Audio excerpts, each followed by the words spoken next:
Bem-vindos ao podcast Inspiração para uma Vida Mágica, episódio número 295, a conversa com o Pedro.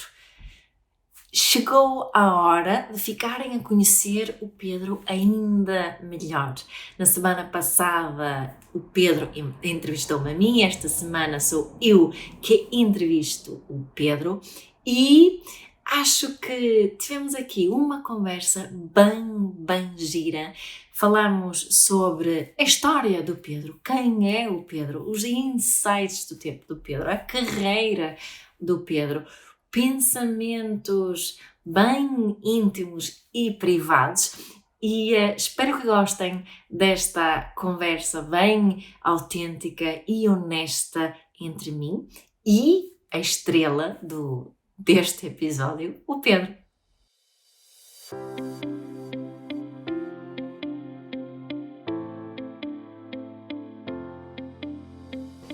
Então, Pedro, bem-vindo aqui ao podcast Inspiração para uma Vida Mágica. Obrigado por me dar episódio muito especial. Obrigado por me dar as boas-vindas ao podcast que eu faço parte há 5 anos. Como é que te sentes agora mesmo? Sinto-me normal. Sentir normal é um... O que é normal para ti, especificamente? Não, Quando te sentes normal? Ok, Estás à vontade, é isso? Ok, já percebi que não tens plano para esta Tenho, conversa tenho, e estás a enrolar. Tenho. Sinto-me talvez um pouco expectante em relação ao que tu és curioso sobre aquilo que tu vais perguntar. Sim, também Sim. eu, expectante e curiosa sobre o que tu vais responder. Olha, se tu escolheres um ponto para começar a história do Pedro Manuel de Sousa Vieira, por onde é que tu começas? Acho que o mais habitual é começarmos a contar a nossa história a partir do nosso nascimento, Certo. não é? Claro que também podia armar-me em esperto e começar no Big Bang. Sim. Só que ia demorar muito tempo. Faz um bocadinho. Olha, tendo em conta que... Só que no Big Bang achas que começou a história do Pedro Manuel? Sim. Não. Provavelmente. Não. Sim, a infindável cadeia de causas e efeitos, quer dizer, começou com aquilo que gerou o Big Bang. Está bem. Está bem. Sim. Vá. Sim. Bem, que pergunta difícil, Mia. Em vez de me perguntares... não foi assim que eu te entrevistei na semana passada? Obrigado a tomar montes de decisões. Olha, eu acho que o mais comum é começar a contar a nossa história a partir do momento do nascimento. Mas também se podem contar as histórias ao contrário, não é? Que é começar no momento presente. Certo. Não é? Porque quando... isto é sempre um exercício de nós irmos buscar coisas do nosso passado que achamos que são ou foram relevantes para nos trazer até ao sítio onde estamos agora, não é? Por isso, se eu pensar assim no meu momento atual, não é? Agora, em 2022, com 47 anos, e pensar nas coisas que quando me perguntam quem és tu, o que é que tu fazes, o que é mais importante para ti, não é? De que é que eu falo? Falo da minha relação contigo, falo da minha relação com os meus filhos e do facto de ser pai de 3 criancinhas, falo do meu interesse por desenvolvimento pessoal e no trabalho que eu faço como instrutor de desenvolvimento pessoal e como coach. Portanto, ao contar a minha história, o normal seria ir buscar pontos que se ligam a estas coisas, não é? Falar de quando te conheci, de como fomos desenvolvendo a nossa relação, falar dos momentos em que fomos pais, em que cada uma das criancinhas nasceu e em que decidimos que queríamos ter filhos e, não é, cada um deles de uma forma diferente e num momento diferente. E também falar das coisas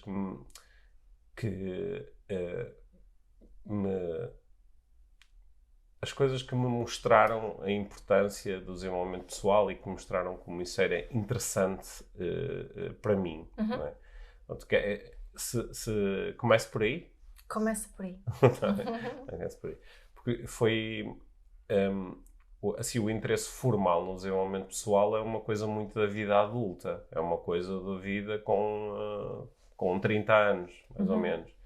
Né? Só que se nós considerarmos que desenvolvimento pessoal assim, o primeiro episódio do nosso podcast é explicar o que é desenvolvimento pessoal para nós, não é? E nós na altura falamos de toda e qualquer atividade que pressupõe uma ideia de desenvolvimento, de ser mais e melhor, ou de entender melhor, ou de ter mais possibilidades. Mas estás a dizer que isso foi só um interesse na vida adulta? Ou é mais a roupagem de desenvolvimento pessoal? Formalmente foi na vida adulta, mas se considerarmos desenvolvimento pessoal dessa forma muito lata, começou muito cedo, não é? Certo.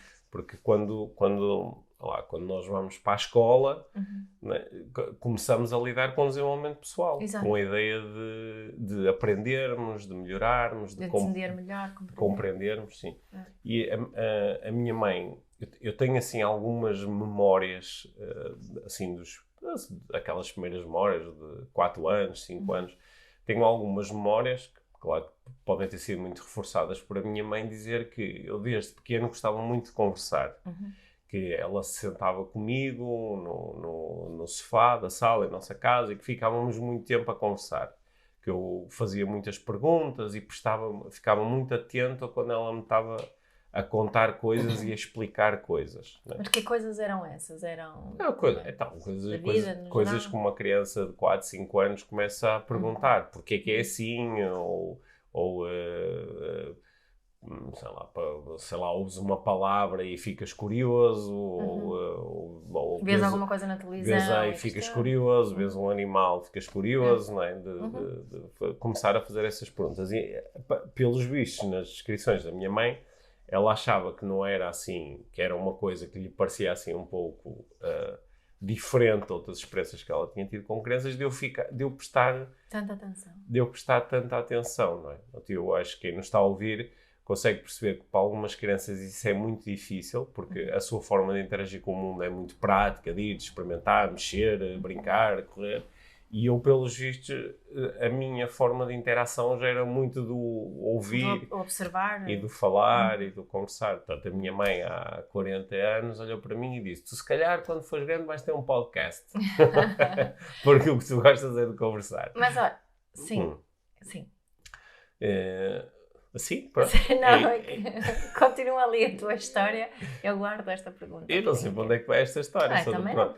Estou a dizer que depois, quando comecei a escola, eu também me lembro de ser naturalmente curioso por uma série de coisas. Né? Eu tinha muita facilidade na escola, porque a forma como se propunha a aprendizagem, a forma como se avaliava a aprendizagem, era simples para ti? Sim, eu estava muito favorecido em relação a outras crianças que têm outros géneros de aprendizagem, porque eu gostava muito de ler, comecei a ler imenso. Aliás, foi assim que a minha mãe percebeu que eu necessitava de ser visto por um oftalmologista, porque mal aprendi a ler, pronto, aproximava demasiado os livros da minha cara. Mas lia muito assim desde pequenino, né? Eu lembro com assim 10 anos, 11 anos, lembro-me de ficar frustrado porque a minha mãe começou-me a dar livros que eu chamava de livros de adulto para ler, e às vezes ficar frustrado. Lembro-me uma vez a minha mãe deu-me um livro de ficção científica, com contos de ficção científica, e eu ter ficar muito frustrado a dizer: só na primeira página tem para aí 5 palavras que eu não conheço. Mas o que é que fazia? Só te queixavas ou depois perguntavas para perceber o que é que realmente significa? Sim, perguntava e às vezes procurava no dicionário, e também fui percebendo uma coisa. Naquela altura que a gente tinha que escolher o volume certo do dicionário para procurar a palavra. Sim, e uma coisa que por acaso uma memória que me ficou foi que às vezes tu não entendes o que é que uma palavra quer dizer, mas se apanhas a palavra vezes suficientes, consegues apanhar pelo contexto, começas a entender mais ou menos o significado, não é? Mas isso eram coisas que para mim eram muito naturais. Eu lembro, por exemplo, a primeira vez que eu tive história na escola, que já não me lembro se era no 6º ano, que era a primeira vez que havia a disciplina de história. Eu penso que não lembro se era Antes era mais integrado, não é? eu não lembro se era no quinto ou no sexto, mas a primeira vez que eu tive história, antes, não é? No verão saía a lista dos livros e eu lembro-me de ter ido com a minha mãe a uma papelaria que ficava mesmo debaixo da nossa casa, encomendar os livros, e depois eu andava ali ansioso quando é que os livros chegam, e quando os livros chegaram, eu li o livro de história de um lado ao outro. Depois lembro-me de estar um bocado desiludido nas aulas, porque... Já sabias tudo. Sim, porque eu já sabia o que ia acontecer a seguir. Já sabias o que é que ia acontecer na história. Já sabia o que é que ia acontecer a seguir. Querias outras histórias também. Sim, portanto, esta curiosidade que tinha mais a ver com factos, que é no fundo, às vezes, o que explicar porque é que as coisas são assim, porque é que chegamos assim, porque é que uns são portugueses e outros são espanhóis e falam línguas diferentes e têm hábitos diferentes. Esta curiosidade de olhar para a história ou de... Curiosamente, a curiosidade era maior em relação a isso do que, por exemplo, em relação às ciências ou à biologia, né? Que eu também, pronto, acabava por tirar boas notas na escola, essas coisas, mas a curiosidade não era tanto, era mais, pronto, agora tenho que estudar isto. Mas com coisas... Era mais uma obrigação. Era mais uma obrigação, mas coisas que envolviam pessoas, a curiosidade era maior. Né? É por isso que eu agora... Isto é sempre um exercício assim um bocado fake. Claro, que é ir para trás. E para trás, tendo informação atual, não é? Mas há uma cena que eu nós falamos muito, mas falamos também muito sobre história, sobre experiências históricas, sobre a história portuguesa, sobre a história sueca, sobre a história europeia, do mundo, e tem sido sempre assim uma coisa que te tem fascinado muito, principalmente os conflitos, não é? Assim, quando eu faço esse rewind da nossa conversa sobre história, o foco, posso estar a fazer uma construção e podes concordar ou não, mas o foco tem sido muito nessa de, não é? Muito Segunda Guerra Mundial tem sido assim tem tido muito interesse por ler e estudar isso, mas no geral, quando penso nas conversas que temos tido, tem a ver com essa. Portanto, é uma junção de história e política e do Estado Social. Sim, mas aquilo que me interessa, aquilo que depois eu fui percebendo que me interessava mais, né? Porque depois, onde eu gostava de história, dessas coisas todas, mas onde é que depois surgiu mais um fascínio? Foi quando começou a aparecer a filosofia, a sociologia, a psicologia, aí é que surgiu mais o fascínio. Portanto, de facto, eu interesso-me por história e leio muitas vezes sobre história. Mas o que me interessa são as pessoas na história. E, porquê que a mim me interessa o conflito? Porque o conflito é aquilo que nós, na nossa vida pessoal, tipicamente queremos evitar. Estamos a falar do conflito armado, da guerra, onde as pessoas morrem e sofrem e se fazem coisas horríveis. Isso é tipo a coisa que nós queremos evitar. E porquê que tantas vezes ao longo da história essa é a solução? Não é? Porque nós normalmente fazemos a guerra em nome de coisas que achamos que são muito importantes. E essas coisas são construções, muitas vezes totalmente arbitrárias, às vezes totalmente ilusórias, às vezes só produto de manipulação de um louco qualquer que decidiu impor isso aos outros.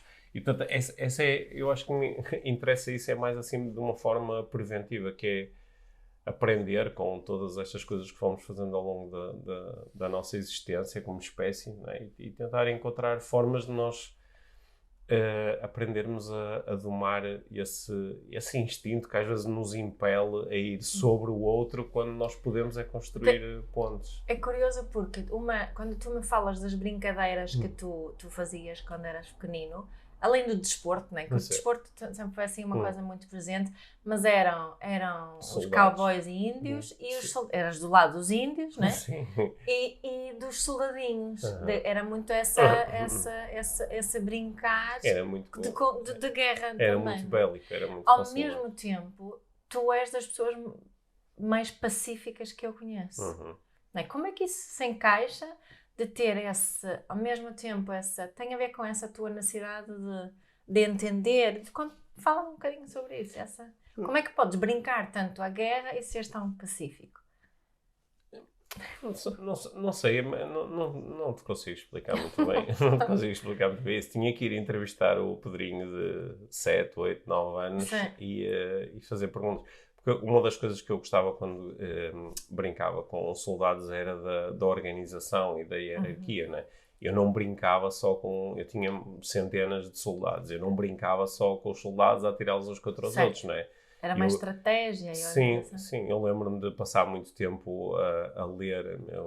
Os meus pais tinham uma enciclopédia muito grande em casa a ler sobre hierarquia militar, para compreender, ok, este é o tenente, e depois se ele tiver aqui um bom comportamento, depois vai subir na hierarquia, não é? Como é que se organizavam, e as insígnias, não é? Portanto, a brincadeira... Era bélica, era de guerra, mas também era muito à volta da organização. Lá está, outra vez era sobre pessoas, não é? Eu criava histórias para os bonequinhos todos. Os bonequinhos tinham todos um nome, sabes? Eu punha, por exemplo... eu punha o exército inglês e o exército alemão, mas eu pegava em livros e tentava descobrir, ok, o que é que são nomes comuns na Alemanha? Que era, este é o Hans, este é o Dietrich, ou whatever. E dava-lhes nomes. E tinha que ser assim tudo muito verídico, o mais verídico possível. Sim, assim. Claro, não ia haver um soldado alemão chamado Zé Manel, não é? Olha, eu fazia etiquetas muito pequeninas e escrevia o nome e colava debaixo dos soldadinhos. Sim. E o grau do boneco vias pelo tipo de boneco. Sim. Muito bem. Olha, há uma coisa que tu falas muitas vezes, são os diferentes pedrinhos. Que tens assim uma assembleia de pedrinhos. Sim. Não sei se alguma vez falamos disso aqui no podcast, mas também, eu conheço-te há quase 25 anos. E durante estes 25 anos acho que também foram surgindo diferentes pedrinhos. E há um pedrinho muito privado e há um pedrinho público, e são pedrinhos muito, muito, muito diferentes. Tu às vezes contas essa história, né? Que tu eras quando eras miúdo, eras bastante introvertido. Quando as pessoas te dizem que quando estás no palco parece que nasceste para isso, não é? Como é que o que é que aconteceu para tu te poderes colocar num palco com milhares de pessoas à tua frente, ou de te expor dessa forma que tu fazes? Tipo, qual foi esse... Porque eu lembro que isso também se tornou assim num projeto, um fascínio teu, porque eu sei que tu não nasceste para estar à frente de muitas pessoas, não era nada a tua tendência quando eras mais novo. O que é que aconteceu? Olha, agora consigo explicar isso com palavras que na altura não conseguia explicar tão bem, né? Porque eu utilizei mais essa linguagem de sou introvertido, sou tímido, até porque era muito a minha identidade, porque as pessoas diziam, o Pedro é muito tímido, o Pedro é muito introvertido. Foi muito reforçado. Sim, o Pedro gosta de ler, não sei o que é, pois olha... Brinca tão bem sozinho. Sim.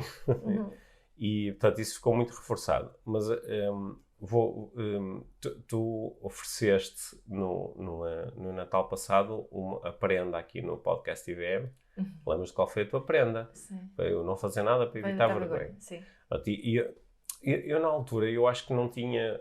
Eu também, muitos destes processos foram assim muito inconscientes e pouco estruturados, né? Mas eu no fundo era muita vergonha. Tinha muita vergonha de me expor. E, portanto, o que começou a mudar foi que eu comecei a confrontar essa vergonha, a dizer, ok, tenho vergonha, ok, pronto, e eu posso ter vergonha e fazer na mesma. Certo. Né? E eu até...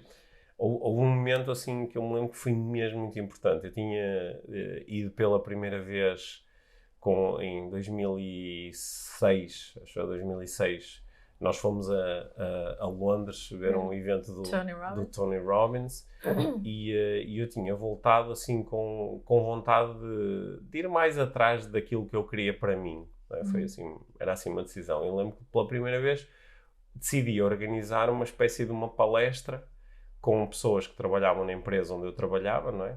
Pessoas das quais eu era chefe, portanto, coitadinhas, tinham que Eu marquei uma formação e, pronto, e as pessoas foram, não é? Porque eram mais ou menos obrigadas a ir. E então acho que juntamos um grupo de 50 pessoas, mais ou menos, e eu tinha preparado assim um conteúdo que eu queria apresentar, também porque tinha interesse em passar aquelas mensagens às pessoas. Só que aquilo estava muito construído para, ok, vamos ver se eu consigo fazer isto, porque isto é bom. Era mais sobre ti do que sobre as pessoas naquela altura? Também era muito sobre mim. E era muito sobre...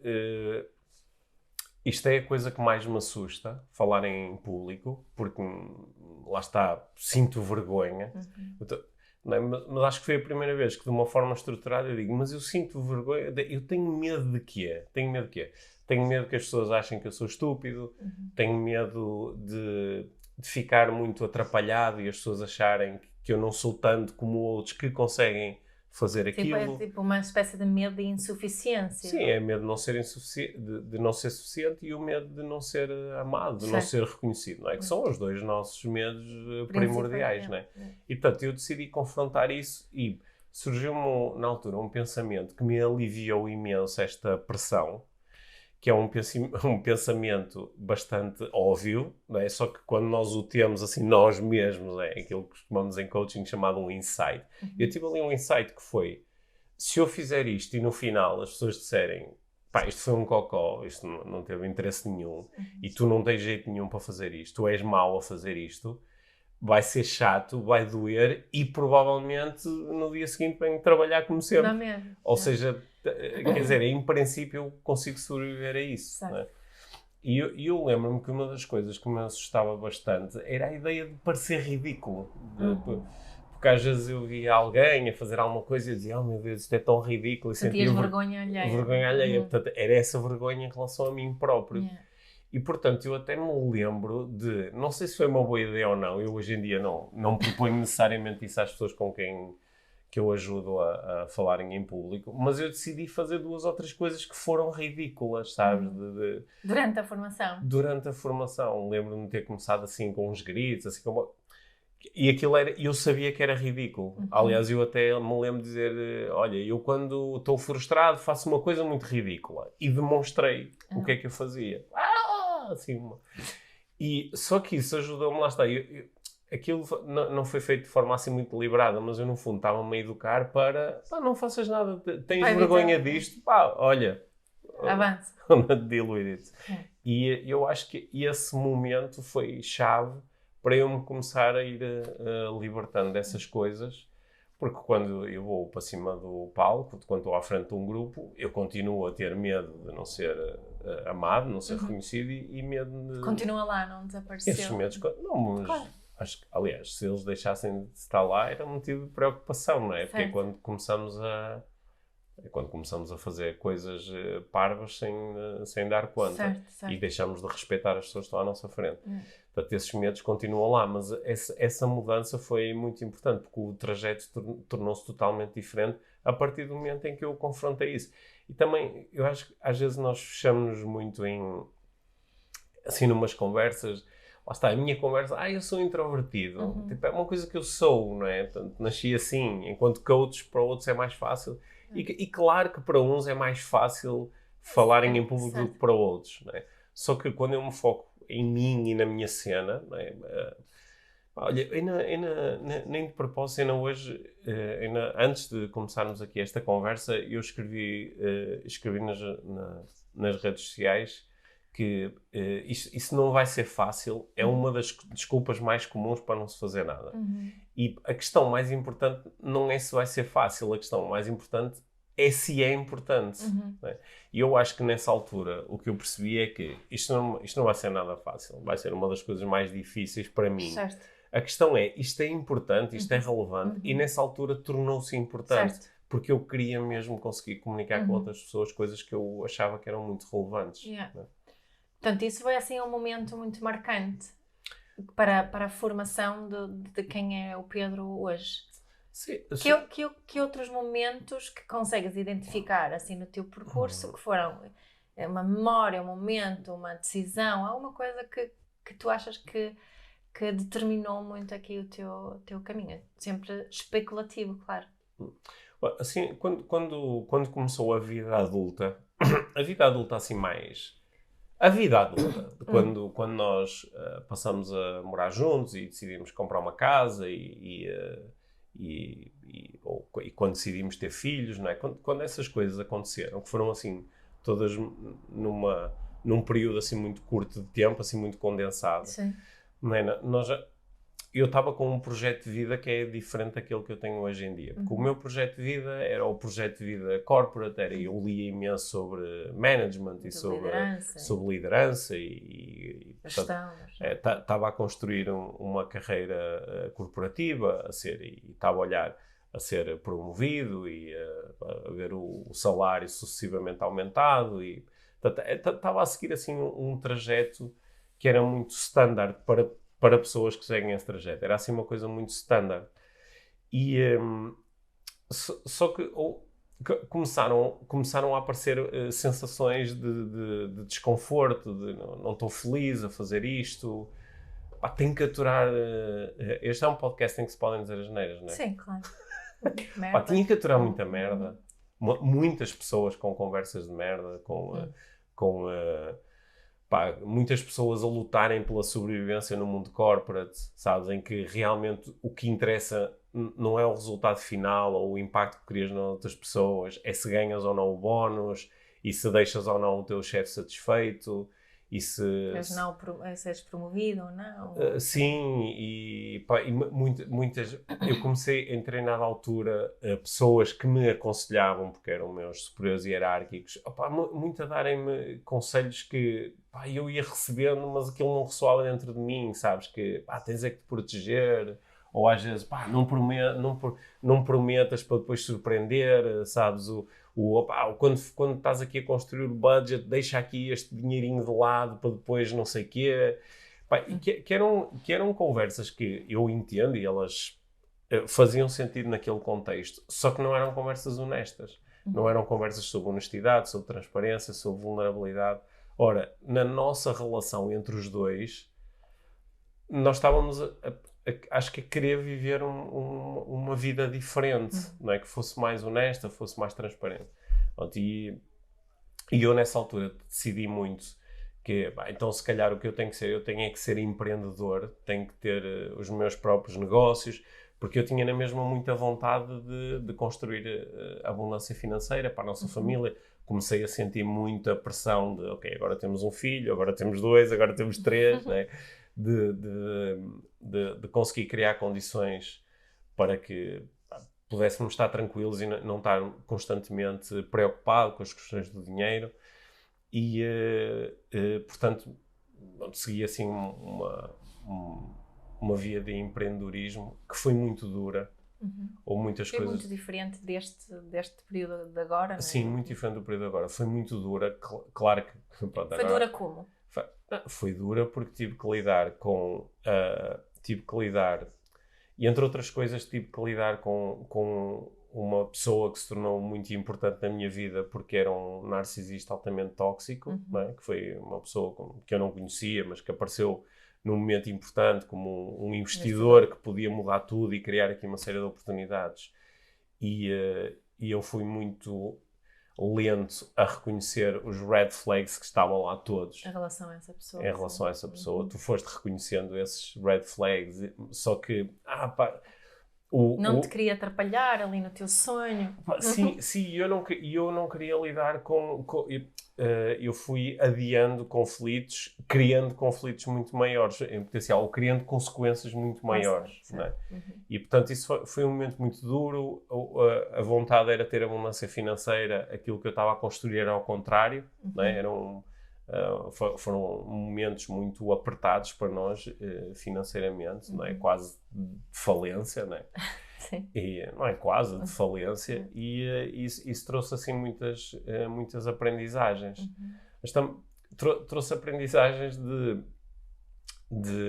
sobre mim, sobre o que é que eu realmente quero, sobre a importância de vivermos os nossos valores ou aquilo que é importante para cada um de nós, de vivermos isso aqui e agora, de não dizer, pronto, agora estou a fazer coisas que não são muito interessantes para mim, as quais eu não concordo muito, mas mais lá à frente, não é? Portanto, de trazer isso para o aqui e o agora e de poder criar caminhos que estão baseados nas coisas que são mais importantes para mim, não é? Que é o amor, que é o estar bem. Eu sou uma pessoa que não gosto muito de chatear os outros, portanto também não gosto que me chateiem, não é? E conseguir tornar isso mais claro acabou por ser muito importante. Sim, e acho que a clareza ali é uma palavra-chave, não é? Claro, também em relação ao que é realmente importante para ti e quais são os teus limites, as tuas necessidades, que acho que até ali, se calhar, tendias mais a, não é? A evitar, embora esse interesse que estávamos a falar antes pelo conflito mais a nível social, assim, numa escala maior, tinhas muita dificuldade no conflito one-on-one. Sim, é verdade. Sim. Boa. E mais, tiveste assim mais algum insight ou momento-chave que assim, não é? É como estavas a dizer, é mais a posteriori que não percebemos que algo foi realmente importante. Bem, eu acho que aqui assim mais na trajetória atual do desenvolvimento pessoal, de querer ser instrutor de desenvolvimento pessoal. Inicialmente o que é que me atraiu nessa cena? Não é? Foi o poder contribuir para outras pessoas, foi também o obter reconhecimento, não é? Também uma certa atração por estar em cima do palco e dizer coisas que as outras pessoas acham espertas e que acham que são úteis, mas que depois conectam comigo, não é?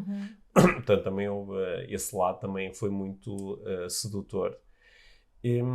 E acho que depois, quando eu decidi ser coach e ser profissional de desenvolvimento pessoal, houve aqui vários momentos que acabaram por ser chave, porque eu acho que se foram desenhando muitos caminhos, muitas oportunidades, não é? Por exemplo, uma altura em que eu estava muito seduzido por poder ter uma carreira internacional, e depois foi muito importante em determinado momento ganhar clareza e dizer não, o mais importante para mim é estar disponível para a minha família, e isso vai ser cada vez mais importante conforme eles agora vão crescendo, e portanto, pôr isso de lado diminuiu muito o stress e trouxe muito mais calma.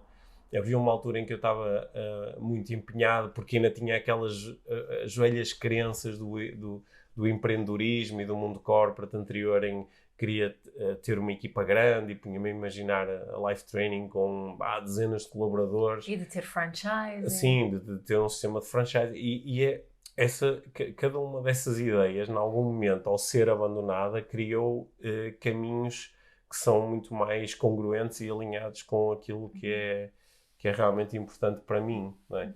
E é interessante porque uma das coisas que eu, hoje em dia, para mim está muito claro, e é uma das coisas que às vezes eu vejo acontecer também com os meus clientes de coaching, é que há coisas más que se tornam em grandes obstáculos na tua vida, mas também há coisas boas que se transformam em grandes obstáculos, que não é exatamente isto que eu queria, mas isto tem alguma coisa de sedutor, certo, ou de agradável. Pode ser uma atividade, pode ser uma pessoa, pode ser uma oportunidade, e tu dizes, isto desvia-me um bocado do meu caminho, mas é fixe. Não é? E às vezes é aí que nascem os grandes momentos de passares a ter um ritmo de vida, ou passares a fazer coisas que te trazem desalinhamento interno, não é? Porque quando são coisas muito más, tu estás desalinhada, mas sabes isso. Dizes, eu estou neste emprego, mas eu não gosto mesmo disto. Ou eu estou com esta pessoa, mas eu não quero estar. Isso está claro para ti. Acho que às vezes há desvios de mas isto é muito fixe, ou porque não é bem o que eu quero, mas ganho muito dinheiro, não é? Ou esta pessoa não me proporciona exatamente as vivências que eu quero, mas é muito atraente. Ou isto, eu não estou totalmente à vontade de fazer isto, mas obtenho muito reconhecimento. Portanto, acho que estas coisas que são boas ou parcialmente boas é que muitas vezes nos desviam. E considerando esta história toda, acho que neste momento é muito mais fácil identificar estas armadilhas que nós construímos para nós mesmos. É muito mais fácil identificá-las e só dizer não quero, deixar ir, abandonar algumas ideias ou projetos. Tu, quando nós nos conhecemos, tu estudavas, quer dizer, nós os dois estávamos no Trinity College, em Dublin, na Irlanda, mas tu eras estudante da Faculdade de Economia do Porto. Onde a tua formação é economista. És economista, gestores, ainda continua a ser um bocadinho gestores, mas estava a pensar o que é que eu apaixonei-me por um economista. Agora os meus filhos vão me chatear pela forma que eu digo essa palavra, não é? Sim, ainda não dizes mais. Não vou dizer mais. mas hoje em dia és um mágico. Não é? Foste de economista O que é que isso para quer? mágico. Não me arranjes problemas com essa palavra. Não é? Um mágico que não acredita em magia. Sim. Que é também o título de um livro muito bom que tu escreveste. E acho que é um livro também que resume assim muito aqui do teu da tua vida no fundo. Mas porque a minha pergunta é o que é para ti magia? Pensei que me ias perguntar o que é para ti economia. Eu de repente estava aqui a te ver uma pergunta totalmente diferente. Porque tu não ias, se tu voltasses para trás, agora tu já disseste isso várias vezes, talvez não tenhas tivesse escolhido... Assim, talvez não. Embora a economia trouxe-me uma coisa importante, porque a economia é sobretudo o entendimento macro da forma como nós nos organizamos e do impacto que uma coisa tem sobre todas as outras. Certo. Não é? Mas o que é magia, então? Portanto, se tu trouxeres isso para a nossa vida pessoal, portanto, esta estrutura ela continua a ser útil. Sim, porque nós na nossa vida pessoal, nós muitas vezes estamos em busca da magia da transformação, da mudança, não é? Do estalar os dedos e uma coisa transforma-se noutra, não é? Só que nós sabemos que a magia, vulgo ilusionismo, o ilusionismo, tu vês uma coisa a transformar-se noutra. De repente está ali uma pomba onde antes existia uma bola, ou de repente pensavas que estava ali uma moeda e estão 3 ou 4. E há ali uma ilusão de que alguma coisa se transformou violando as leis da física. Certo. Né? E nós muitas vezes... Só que nós sabemos que é uma ilusão. Nós deixamos de deslumbrar, mas a não ser quando éramos muito pequenos, em que dizemos assim, como é que ele transformou uma cena qualquer num animal? Não é? Como é que aquilo estava vazio e agora está lá um coelho? Ele é mágico. Tu depois, na vida adulta, tu olhas para ali e dizes assim, uau, como é que ele terá feito para colocar ali o coelho sem eu me aperceber? Não é? E podes-te deslumbrar na mesma, mas sabes que há ali um truque, há um processo. E quando nós passamos para as nossas coisas, para as nossas relações, para as nossas vivências pessoais, a forma como lidamos com o nosso corpo, com a nossa energia, com o nosso dinheiro, com a nossa profissão, com a nossa família. Há coisas de que nós não gostamos e gostávamos que fossem diferentes. E alimentamos assim a ideia de magia, que é, fixe, era eu estalar os dedos e o meu chefe era uma pessoa espetacular. Ou eu estalava os dedos e tinha a certeza absoluta sobre aquilo que eu quero fazer, não é? Ou estalava os dedos e aparecia uma pessoa que corresponde a tudo aquilo que eu desejo num parceiro ou numa parceira. Ou estalava os dedos e a relação com os meus filhos ficava absolutamente maravilhosa. Só que isso é bastante infantil, porque essa magia não existe. Existe a outra magia, que é a magia de olhar especificamente para os meus pensamentos, os meus sentimentos e os meus comportamentos e perceber a ligação dessas coisas com os resultados que eu gostaria de mudar e começar a mudar essas coisas, sabendo que toda a pequena mudança vai ter impacto sobre muitas outras coisas, que isto está muito longe de ser um processo linear. Só é um processo linear para aquele coaching de palco e aquelas ideias muito superficiais de desenvolvimento pessoal que dizem, se fizeres isto, tens aquele resultado. Não é? Portanto, é um processo muito mais complexo do que isso, mas que continua a ser mágico. É? Que é a possibilidade de eu mudar as grandes coisas da minha vida e aquelas que são realmente importantes para mim, mudando aquilo que eu penso, aquilo que eu sinto, aquilo que eu faço. E para mim essa é a magia. A magia está no detalhe, está em mudar uma certa coisa, está em mudar uma pequena palavra, está em mudar um pequeno comportamento, está em mudar a hora que eu coloco o despertador, está em mudar aquilo em que eu pego quando vou fazer uma refeição, não é? Está em mudar aquilo que eu digo quando estou a falar com uma pessoa de quem eu gosto, não é? Porque essas coisas é que vão fazer a magia das grandes mudanças. Mas eu acho que este conceito de magia e tu teres mágico também tem tido assim mesmo isso tem mudado, tem havido aqui uma transformação de, se calhar, eu acho que és muito mais mágico agora do que eras quando falavas mais em magia e quando tu fazias truques de magia em palco e não é? Utilizavas imenso essa metáfora não é? Levavas o ilusionismo para o palco contigo, utilizavas aqui mesmo, mas afastaste um bocadinho isso e acho que hoje em dia tu apresentas uma magia um bocadinho diferente, que não é tão exigente. E acho que também ajuda as pessoas, porque houve uma altura que tu recebias feedback que eras inatingível, que eras tão esperto e inteligente. Reconheci isso, as pessoas dizem isso. E mesmo eu, às vezes ainda sinto isso um bocadinho. Sinto um bocado assim, inferior ao teu lado, porque és tão articulado e falas tão bem e tens os pensamentos tão estruturados e tão fazem tanto sentido e pronto, assim essa tua competência tão forte às vezes faz-me sentir um bocadinho menos competente do que tu. O que é que aqueles pedrinhos ali dentro de ti pensam quando ouves uma coisa dessas? Eu acho que em parte eu comecei a construir isso em certa altura como uma defesa, não é? Como uma defesa. Por um lado, defendendo-me, refletindo muito sobre aquilo que eu pensava e procurando pensar cada vez melhor, não é? Que é uma defesa, que é para ganhar segurança. Mas depois, às vezes, também armando-me em esperto e procurando mostrar que eu estou aqui a pensar em certas coisas, e PNL e hipnose e não sei o quê. Só que isso, em parte, começou a criar dificuldade no relacionamento com os meus alunos e clientes e às vezes até com pessoas de quem eu gostava. Que diziam, tu deves estar aí a pensar em coisas e não sei o quê. E eu basicamente parei com isso. E o meu objetivo, assim, nos últimos anos, é muito de...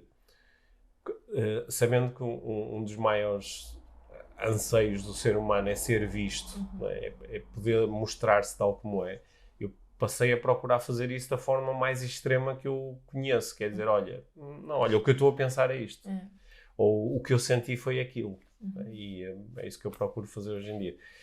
Só curiosamente, há uma atração muito grande por... Nós queremos muito acreditar que há pessoas que estão a fazer isso. Que há pessoas que estão a reparar em coisas que mais ninguém repara e que estão a... Não é? Porque nós todos ouvimos os filmes do Sherlock Holmes e os gajos têm um poder de dedução não sei o quê. Ou vemos as séries e há sempre um tipo que tem uma capacidade fora do comum de adivinhar o que os outros estão a pensar, de interpretar. E eu como já tive o privilégio de estudar com grandes mestres do desenvolvimento pessoal, e eu estou muito seguro de que isso é tudo bullshit, de que não há ninguém, eu nunca encontrei ninguém. E já trabalhei e aprendi com pessoas que são mesmo muito especiais e têm grande capacidade de raciocínio e têm muita capacidade empática de se conectarem com o outro e de entenderem o outro, mas está muito longe disto ser algum tipo de poder mágico, não é? É por isso que tu sabes que hoje em dia me irrita profundamente ver pessoas a tentarem vender essa imagem, a venderem a cena do eu decifro, eu adivinho, eu conecto-me com não sei o quê eu sei coisas que tu não sabes. Sim, eu sou intuitivo e não sei o quê. Porque isto é a minha generalização. Isso, na maior parte dos casos, é só bullshit. Não é? Às vezes, bullshit em que a própria pessoa acredita. O que torna o bullshit ainda mais engraçado e perigoso. Não é? Porque eu prefiro um charlatão que sabe que é charlatão do que um charlatão que não sabe que é. Acho que isso é mais perigoso. É menos honesto. E tende a arranjar mais problemas do que o tipo que sabe que está a aldrabar. E acho que esse teu caminho de dentro daqui do campo da magia, vê se faz sentido para ti, tem sido um caminho em direção à autenticidade e da honestidade radical. Sim, esse tem sido o caminho. Né? Portanto, quando eu olho para trás, é isso que eu noto assim como mais diferenças. Sendo que isto é um exercício realmente difícil, que é tu como é que eu pensava sobre mim há 5 anos, há 10 anos? É mais muitas vezes construir uma coisa do que estar propriamente a aceder a uma memória, não é? Não, hoje estávamos a ter uma conversa sobre a construção de memórias. Mas acho que esse é o caminho, pelo menos esse é o caminho que me interessa, é aí que eu tenho colocado a minha atenção. Embora tu tenhas feito assim coisas mais espetaculares em palco, utilizando espetaculares entre aspas, não é? Mas mais impactante assim no imediato, mantendo as pessoas numa espécie de limbo. Ai, porquê que o Pedro se veste sempre de preto? Porquê que ele faz o não sei o quê? Tu gostavas assim desta cena. Agora o que eu noto contigo é que não, eu estou aqui, estás a assumir mais o teu espaço e não utilizar aquelas defesas ou aquelas, não é? Não é tanto persona, acho eu, é muito Pedro. Concordas com isso? Sim. Sim, sendo que há algumas dessas coisas que eu fui aprendendo e desenvolvendo, nomeadamente quando estou a dar formação ou quando estou a fazer uma palestra, não é? Mais trabalhando com grupos, há coisas que elas foram tantas vezes treinadas e repetidas que elas estão mais... São mais Pedro agora. Estão mais incorporadas e surgem mais naturalmente, não é? Porque aquilo a que nós chamamos do nosso eu verdadeiro, da nossa essência, é uma construção que nós vamos fazendo ao longo do tempo, não é? Portanto, muitas dessas coisas estão ali, surgem E o que é que vem aí? Qual é a próxima fase do Pedro? Que Pedro é que ainda se vai revelar? Olha, eu estou muito interessado em ter certas experiências pessoais que não têm a ver com o campo profissional, mas eu tenho refletido muito sobre a forma como nós vivemos a nossa vida em família, sobre as experiências que eu quero ter, as coisas que eu quero viver, as coisas que eu quero conhecer, as coisas que eu quero aprender. Portanto, a minha atenção vai muito para aí. É nisso que eu ando assim a pensar nos últimos tempos, não é?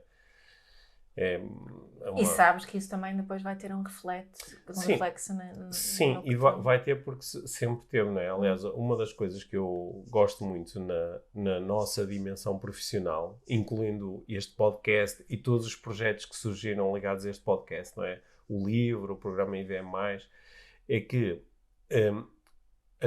as coisas que vão aparecendo profissionalmente, elas são reflexos de movimentos internos pessoais. Tu há bocado estavas a falar deste caminho mais na direção da autenticidade, da honestidade radical. Isto é o caminho que nós os dois estamos a traçar na nossa vida a dois, na nossa vida em família, não é? E que depois tem um reflexo também na vida profissional. Porque não há bem o profissional e o pessoal. Não é? Eu sei que há muitas pessoas que gostam desta ideia. Não, mas eu no trabalho sou totalmente diferente. Ok, tudo bem, é possível, mas então pode haver aqui conflitos de valores, e os conflitos de valores fazem-nos sofrer bastante. Não é?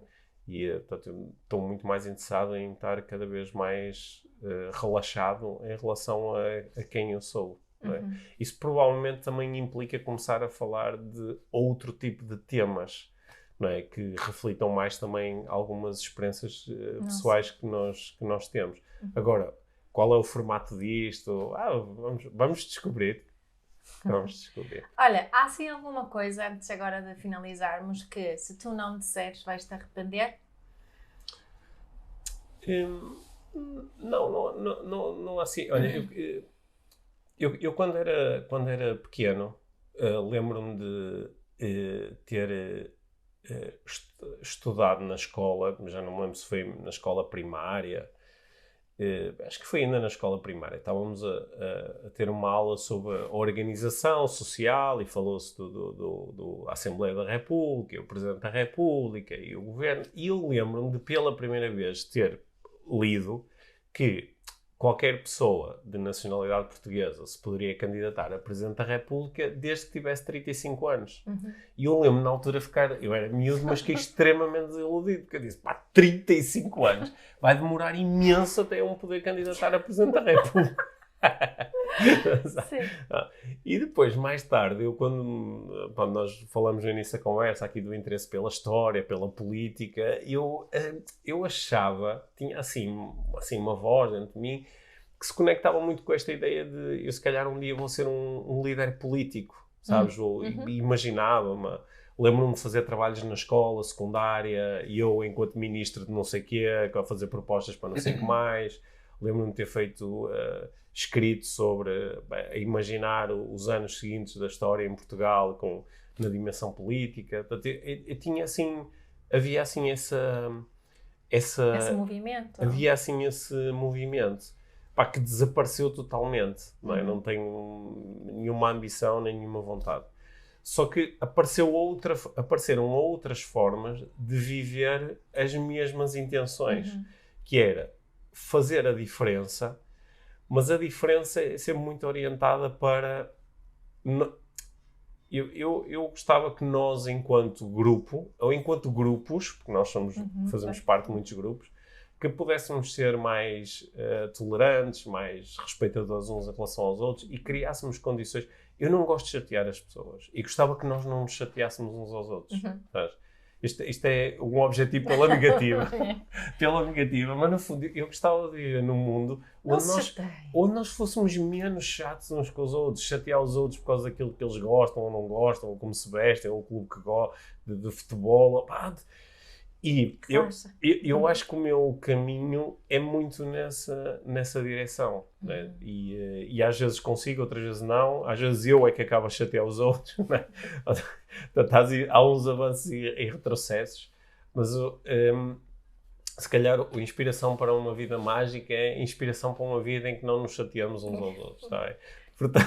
Portanto, toda a gente que já estudou comigo ouviu falar aqui sobre a importância de nós transformarmos os nossos objetivos que são formulados pela negativa em objetivos pela positiva.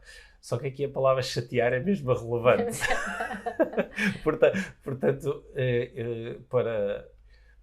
eu acho que a última coisa de que eu queria falar era desta ideia de que nós podemos facilitar a nossa vida e podemos facilitar a vida dos outros não os chateando. E claro que isto tem muitas dimensões e também... Nós sabemos muito bem o que é isso, não chatear. Nós sabemos o que é. Porque nós sabemos quando os outros nos estão a chatear. Dizemos, porque esta pessoa me está a chatear?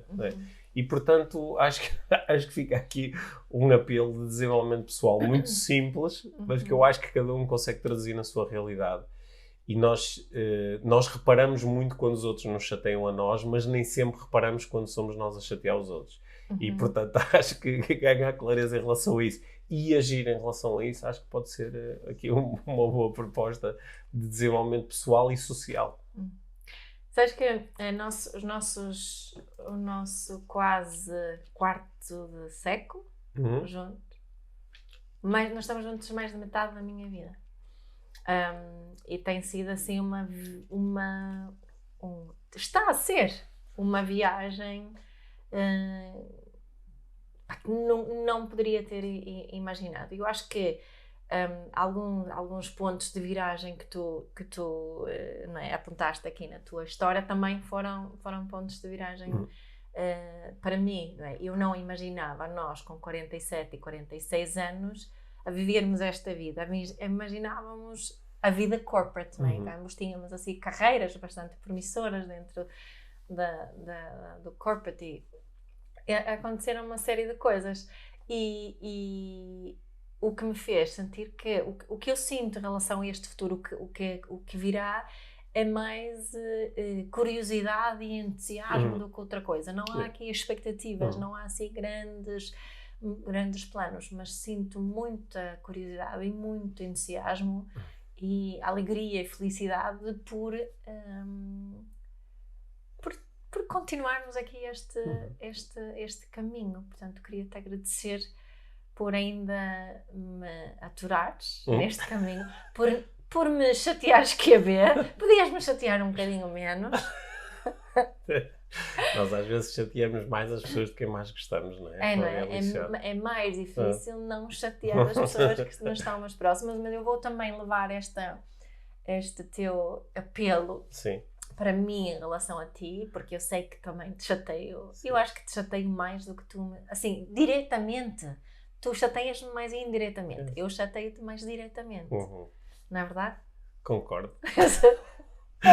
Pronto. Porque isto dá que falar, esta dica que deste. Portanto, eu vou levar isto comigo também nesta... Porque acho que é mesmo importante isto que acabaste de partilhar. E aí é como estás a dizer. É preciso dizer isso pela negativa. Obrigada, Pedro, por esta conversa. Eu tinha mais umas 10 ou 15 perguntas aqui guardadas, mas fica para outra edição. Para outra edição. Tá bem, boa. Obrigada. E eu pensei numa prática que gostaria de partilhar com quem nos ouve. Portanto, isto vem já a seguir. Portanto, fiquem por aí mais um bocadinho, que tem aqui uma prática que espero seja bastante inspiradora. Então, olá! Mais uma vez, bem-vindos à prática inspiradora desta semana. Como eu fui o convidado especial do podcast, tinha liberdade total para propor a prática desta semana de acordo com aquilo que mais me interessasse neste momento. E há uma coisa em particular que me interessa neste momento, aliás, me interessa em quase todos os momentos, que é relaxar. Já me ouviste falar muitas vezes sobre isto, sobre a importância de aprender a relaxar e a importância de ter à nossa disposição mecanismos fáceis, acessíveis, portáteis de relaxamento. E quero partilhar contigo um daqueles que eu mais uso. Quando eu estou a sentir tensão, quando eu estou a sentir cansaço, quando estou a sentir assoberbamento mental, uma das propostas que eu faço a mim próprio é uma proposta de auto-coaching, é uma proposta de auto-hipnose, é de poder relaxar de forma profunda e rápida. Então, como é que eu faço isto? E é a prática que eu te quero propor para os próximos dias e semanas, se aceitares este convite. Eu começo a sugestionar-me em relação ao relaxamento. Começo a dizer a mim próprio, eu dentro de instantes vou relaxar profundamente. Dentro de instantes eu vou relaxar completamente.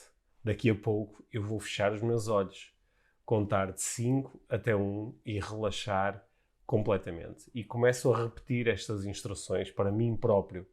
Enquanto o faço, começo imediatamente a relaxar um pouco, claro, porque começo a falar de forma mais pausada e a preparar o meu corpo para esse momento. Depois disso, eu fecho os meus olhos, conto lentamente de 5 até 1 e entre cada um desses algarismos vou dando mais sugestões de relaxamento. Okay?